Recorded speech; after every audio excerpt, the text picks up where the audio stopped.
This is a recording for lesson 4.2, part of the Math 020 pre-algebra course at St. Louis Community College. The video is recorded by Dr. Victoria Shearing. Lesson 4.2 is titled Multiplying and Dividing Fractions. We're going to go over three objectives here. We will start with simplifying fractions, learn how to simplify them, reduce to lowest terms. Then we will talk about how to multiply fractions and then how to divide fractions.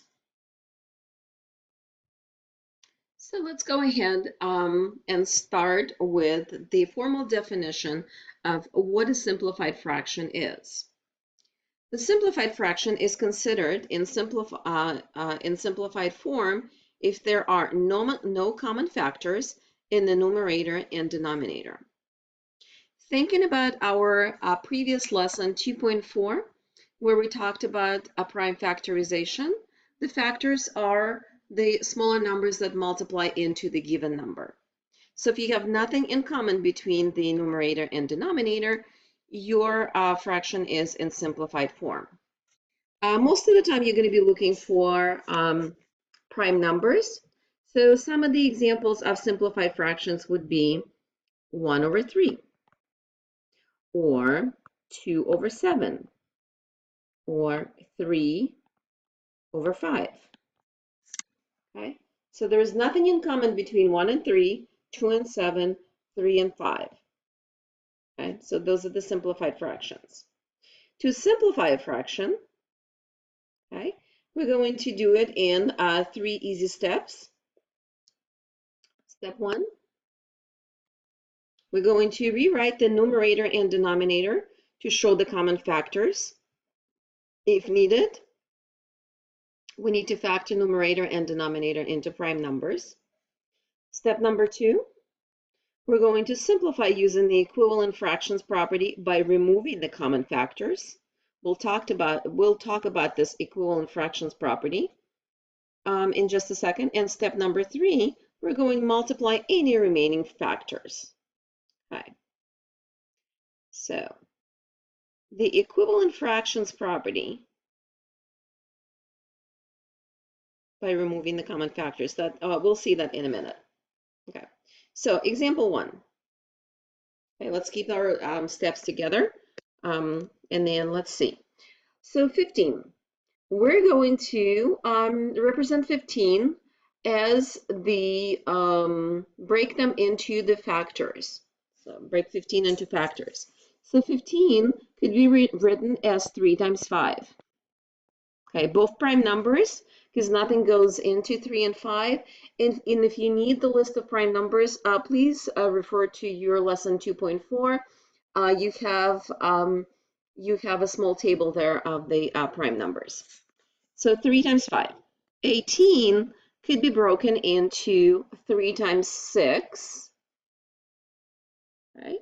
But also 6 is also 2 times 3, so 18 is 3 times 3 times 2. Okay, so these are all prime factors.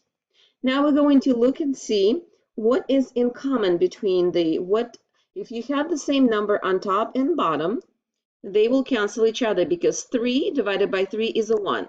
So these two will go, and all you have is 5 on top and 3 times 2 on the bottom. So 15 over 18 reduced to lowest terms will be 5 over 6. There is nothing in common between 5 and 6. There are no smaller numbers that go into both. You have reduced your fraction. So in a nutshell, to reduce each fraction to the lowest terms, you want to see which number goes into both numerator and denominator. You want to go for the biggest number that goes into both, but sometimes it's hard to see. So you just keep repeating the process by dividing by the same number or eliminating the factors until you reduce your fraction to the lowest terms, meaning nothing can be done any further. So let's go ahead and look at 49 over 42. The negative sign is there. You're just going to keep the negative sign and then work on the number part. So the 49 is 7 times 7. 42 is 6 times 7. So you found the common factor that belongs to both, which is 7. Okay? These could cancel each other because 7 divided by 7 is a 1. So you have 7 over 6 for your simplified fraction, reduced to lowest terms. Okay? It is improper fraction. You do not have to worry about your mixed number. Just leave it as it is, unless you specifically asked in the problem that you need to have a mixed number, which is going to work with fractions today. Okay, 6 and 24. All right, so 6 could be rewritten as 3 times 2. 24 is 3 times 8, and 8 is 2 times 2 times 2. Okay. All right, so you would cancel the 3s, you will cancel the 2s. You have nothing on top, which doesn't mean that you have a 0.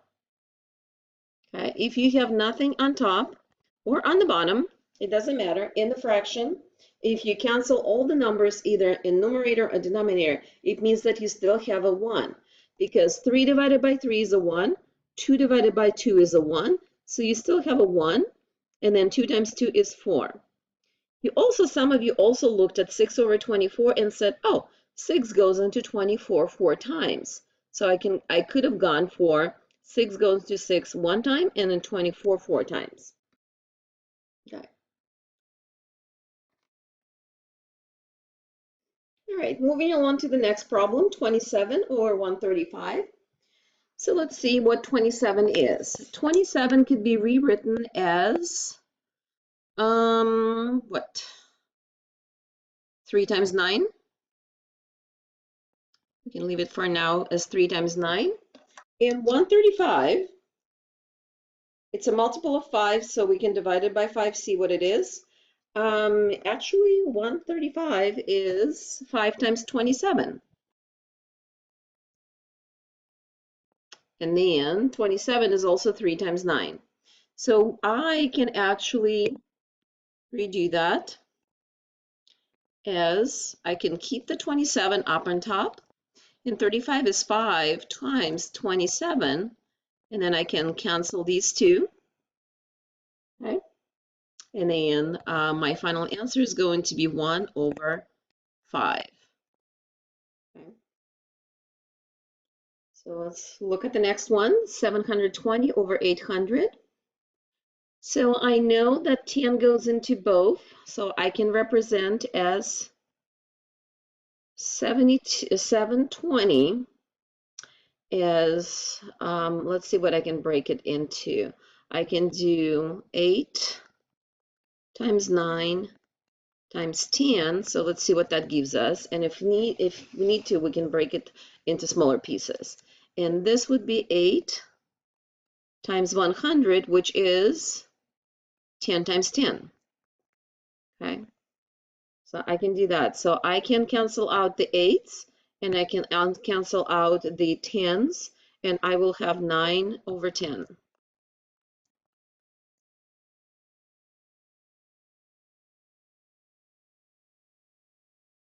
Okay, and then the last one, again, the negative sign is there, so we're just going to use it in the answer.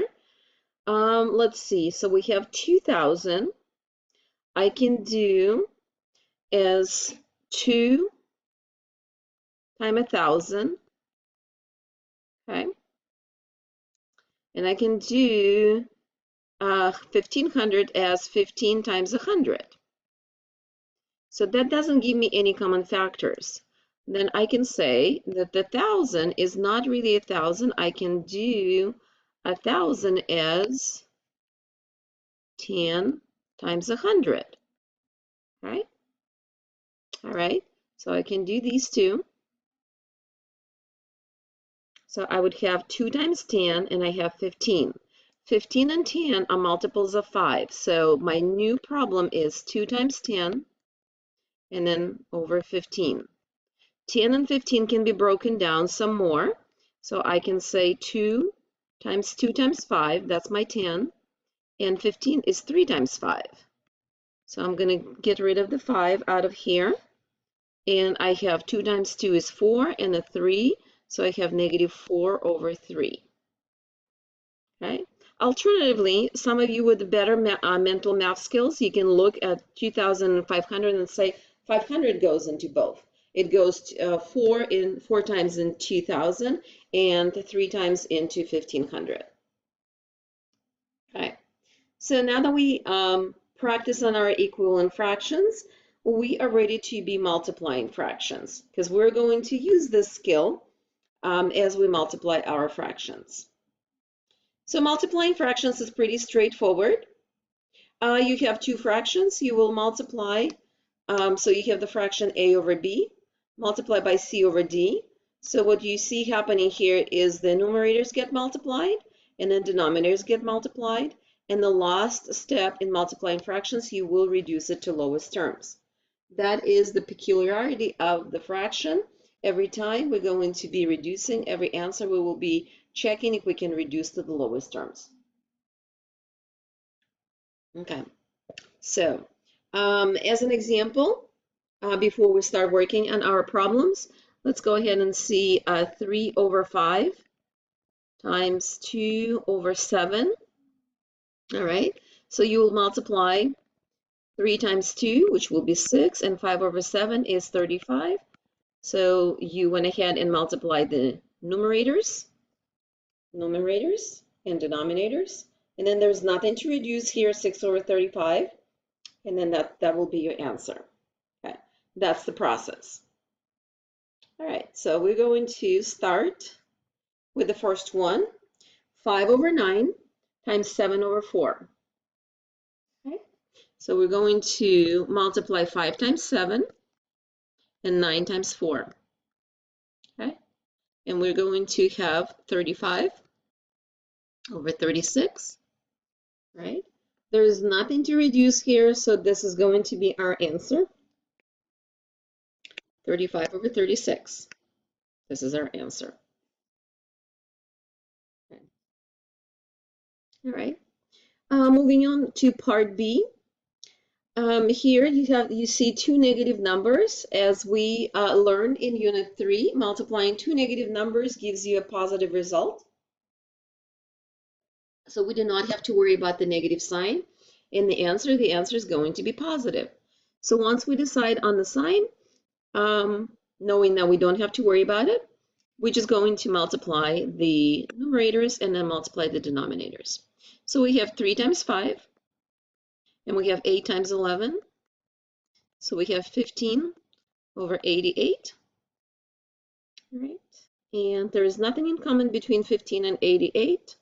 We're going to leave it that way. This is our final answer. Okay. The reason I know that I cannot reduce it is because my factors that were being multiplied, 3, 5, 8, and 11.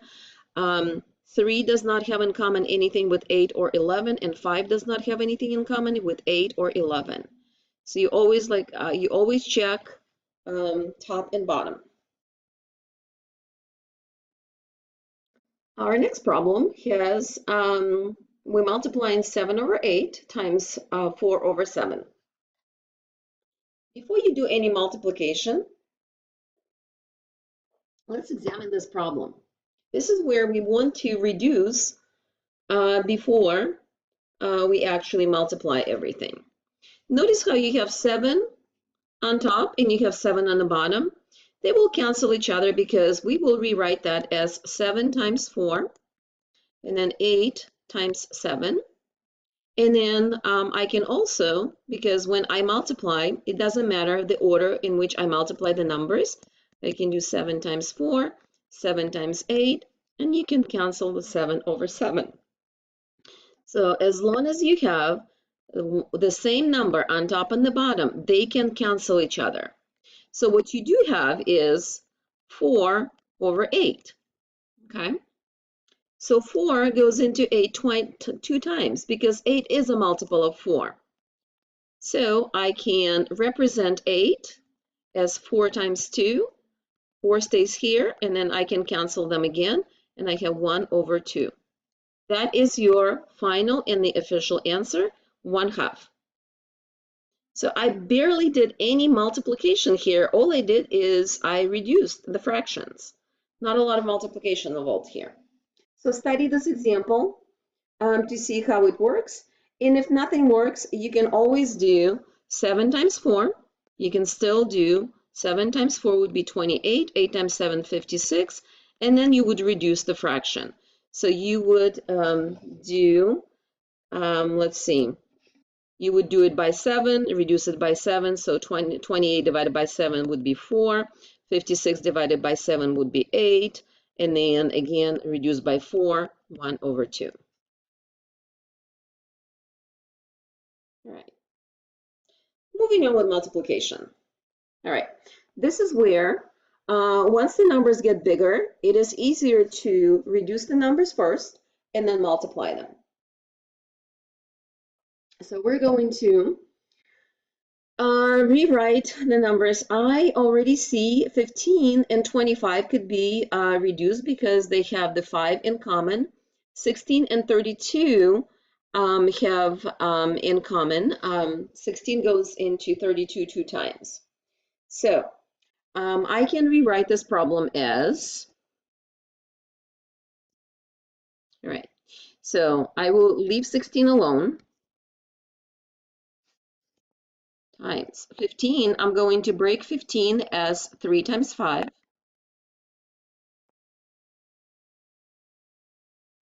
All right, 25 is going to be rewritten as 5 times 5. And then 32 is going to be rewritten as 16 times 2. So don't forget that everything is the multiplication at this point. Okay, so let's see what we can cancel. We can cancel the 16s, and we can cancel one set of 5s. All right, so what's left is we have 3 on top and nothing to multiply that 3 by, so 3 stays on top. Have 3 on top, and then you have 5 times 2 on the bottom, so you have 3 over 10, and that is in the reduced, the most simplified form possible. Okay, so moving on to part B, you have 49 over 24 times negative 6 over 7. So you have a positive number multiplied by a negative number. We know that the answer is going to be negative. And then we're going to take a look at the numbers. They are kind of big, so let's see if we can break them down somewhere. So I can rewrite 49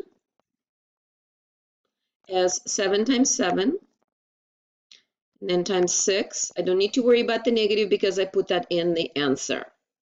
I can also do the 24, which is 4 times 6, and then times 7. All right, so I broke my 24 into 4 times 6. I broke 49 into 7 times 7.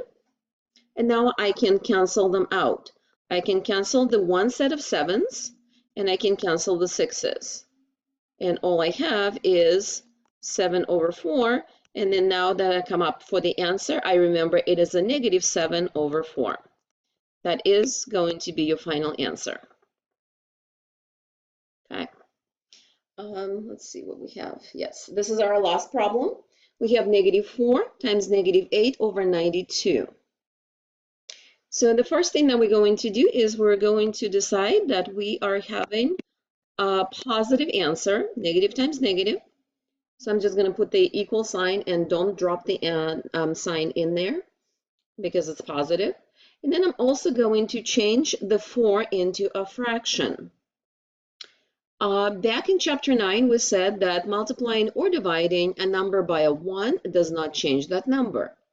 So what I have here is I am going to rewrite negative 4 as the negative 4 over 1, and now I have two fractions. I have 4 times 8 on top, and I have 1 times 92 on the bottom. Before I jump into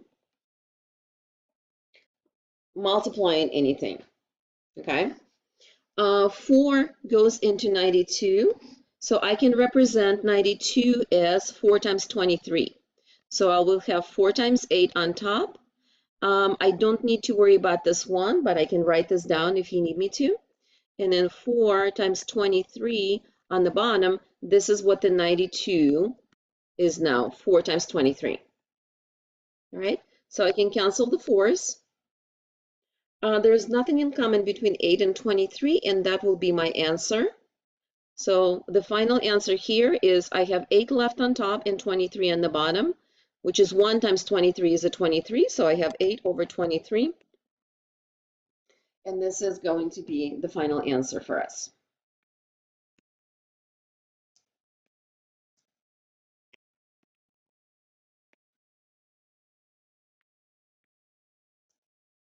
Okay, so the next part of this lesson is division of fractions.